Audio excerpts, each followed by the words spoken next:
दिलीप कुमार के बारे में बहुत ही कम लोगों को ये बात पता होगी कि वो ओबीसी तहरीक से जुड़े हुए थे। उन्होंने ओबीसी के रिज़र्वेशन को लेकर जो आवाज़ें उठ रही थी, उसमें वो शामिल रहे और उन्होंने जो इस तहरीक से वाबस्ता दूसरे अफराद जो रहे, ख़ासकर मुंबई के नागपाड़ा इलाके के जो लोग रहे हैं, जो इस तहरीक से जुड़े रहे, उस तहरीक में उनकी शमूलियत रही और उसमें कामयाबी भी लोगों को मिली। और उसी तहरीक से जुड़े एक शख्स हैं हमारे साथ, मुशीर अंसारी, समाजी खिदमतगार हैं और उस तहरीक से जुड़े रहे। तो मुशीर अंसारी साहब से हम बात करेंगे और उस वक्त की बात करेंगे कि जब इस कारवां में जो है दिलीप कुमार शामिल हुए थे और कारवां फिर उनकी क़यादत में आगे बढ़ा था।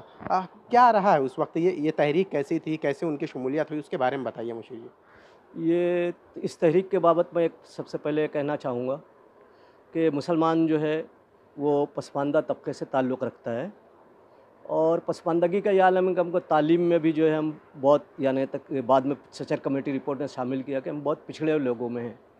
बहरकैफ ये मराअत हासिल करना हुकूमत महाराष्ट्र से हम चाहते थे, तो हमने ये महसूस किया कि दूसरी जो बिरादरियाँ हैं वो उनको ये मराअत ओबीसी तहरीक के तहत हासिल है। अगर ओबीसी तहरीक में मुस्लिम बिरादरियाँ जुड़ जाती हैं तो उनको भी तालीम में और रोज़गार में आसानियाँ पैदा हो सकती हैं और हमको रिज़र्वेशन मिल सकता है। तो इस रिज़र्वेशन के ताल्लुक से मदनपुरे में अक्सर मीटिंग हुआ करती थी। फ़तेह महमूद अंसारी थे मरहूम, उनकी क़यादत में, जिसमें हम सब शामिल थे। और उसके बाद में इस तहरीक में हमने जोड़ा शब्बीर अंसारी साहब को, क्योंकि हमें मालूम था कि महाराष्ट्र में वो जगह जगह घूमकर विलास सोनावने साहब एक थे, बहुत मुखलिस लोग थे वो, उनके साथ में वो इस तहरीक को लेकर चल रहे थे। और वो भी चाह रहे थे शब्बीर अंसारी साहब भी, कि उनको भी ये जो है मरात मुसलमानों को जो हासिल हो तो फ़ायदा हो जाए कौम का। दिलीप कुमार साहब से कब आप लोग की मैं आ रहा हूँ मुलाकात उसी हुई? पर, हाँ, बस बिल्कुल शॉर्ट में बताऊँगा आपको कि उसी जब तहरीक को हमने शब्बीर अंसारी साहब को साथ में लिया तो बांद्रा में बाबू कुरैशी साहब मरहूम और यूसुफ लकड़वाला साहब मौजूद हैं, वो और दीगर उनके साथी जो है वो दिलीप कुमार साहब के साथ में, चूँकि उनके बाबू कुरैशी साहब के बहुत अच्छे टर्म्स थे, तो उन्होंने दिलीप कुमार साहब जो है बागबान बिरादरी से ताल्लुक़ रखते हैं, बहुत सारे लोगों को नहीं मालूम होगा। तो उनको जो साथ में शामिल किया कि इस तहरीक को जो है मज़ीद मुस्तहकम किया जाए और हुकूमत से जो है डटकर ये मुसलमानों के लिए मराहत हासिल की जाए। तो इस तरह से दिलीप कुमार साहब के साथ हमारी मीटिंगें हुई और हम जुड़े और फिर दिलीप कुमार साहब को कारवां को लेकर आगे बढ़े और मुख्तलिफ़ बेदारी मुहिम के तहत हमने जो है बॉम्बे के हुदूद में जलसे लिए। इवन वो महाराष्ट्र तक भी इंटीरियर में भी गए दिलीप कुमार साहब। ये चूँकि वो उनका दिल भी एक नरम है और एक समाजी खिदमतदार के हैसियत से भी वो जाना चाहिए, मैं समझता हूँ। कामयाबी मिली थी उनके हाँ, आने के तो बाद? हाँ, तो उनके आने के बाद में ये तहरीक बड़ी ज़ोर शोर से उठी और उसके बाद में ये तय हुआ कि उस वक्त की हुकूमत के वज़ीर आला विलासराव देशमुख साहब थे, तो उनसे मुलाकात की जाए। तो एक मीटिंग जो है वो उनके साथ में ली गई, जिसमें छगन भुजबल साहब थे और उस वक्त जो हफ़ीज़ धतूरे साहब थे, रशीद ताहिर मोमिन और दीगर जो मिनिस्टर्स की कैबिनेट में जो ओबीसी बिरादरी से, जिनको हमने समझा कि तहरीक से ताल्लुक़ रखते हैं, या उनके लिए आवाज़ उठा सकते थे। उनके लिए आवाज़ उठा सकते, उनको शामिल किया।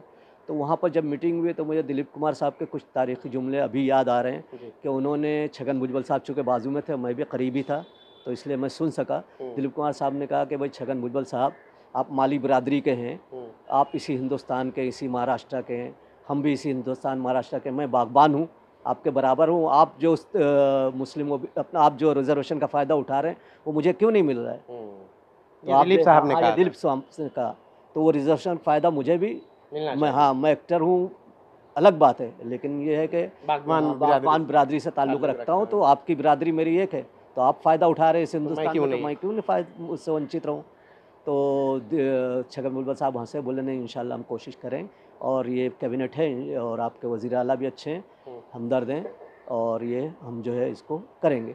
और बिलाखिर वो जद्दोजहद चलती रही और वो 1995 में 9 अगस्त को जो एक नया जीआर निकला, हमारी कोशिशों को, हम सब की कोशिशों के बदौलत, जिसमें मुस्लिम ओबीसी बिरादरियों को जो है वो मराहत हासिल की गई और वो जीआर निकाला गया। मतलब ये कहना दुरुस्त होगा कि दिलीप साहब जब इस कारवां में आए तो बहुत उसका असर रहा इस चीज़ पर। बिल्कुल, बिल्कुल, बिल्कुल, क्योंकि ज़ाहिर है कि अगर हुकूमत से हम हैं तो कोई उसमें आम आदमी से बनिस्बत अगर कोई ज़िम्मेदार और हाँ, तो उनकी बातें ज़्यादा सुनी जाती, क्योंकि वो इसलिए भी सुनी जाती है कि वो एक ज़िम्मेदार शख्स होते हैं, तो इसलिए उनकी बात भी साथ में सुनी गई हम लोगों के, और उनके वजह से जो है हम ये इसको हासिल करने में, तहरीक में कामयाब हुए। तो आज अल्हम्दुलिल्लाह मुसलमानों को इसका फ़ायदा मिल रहा है ये अलग बात है कि कम ज़्यादा होता है, हाँ, कम हाँ। होगा, लेकिन बहरहाल फ़ायदा हो रहा है। तो ये थे मुशीर अंसारी साहब जिन्होंने अपने ख़यालात का इज़हार किया। बहुत ही कम लोगों को शायद ये पता होगा क्योंकि उनका ताल्लुक़ जो है नागपाड़ा और नागपाड़ा के इतराफ़ के जो लोग थे, उनसे बहुत ज़्यादा था क्योंकि उनका स्कूल अंजुमन इस्लाम रहा। वाबस्तगी यहाँ के लोगों से वाबस्तगी रही, ओबीसी तहरीक और दूसरी जो बहुत सारी तहरीकें रही हैं, उनसे वो जुड़े रहे। लेकिन होता ये है कि वक्त के साथ-साथ वक्त के धुंधुलके में ये सारी चीज़ें कहीं न कहीं गुम हो जाती हैं, जो काफ़ी वक्त और इंतज़ार के बाद ये चीज़ें लोगों को पता चलती हैं। मुंबई से ईटीवी भारत के लिए शाहिद अंसारी।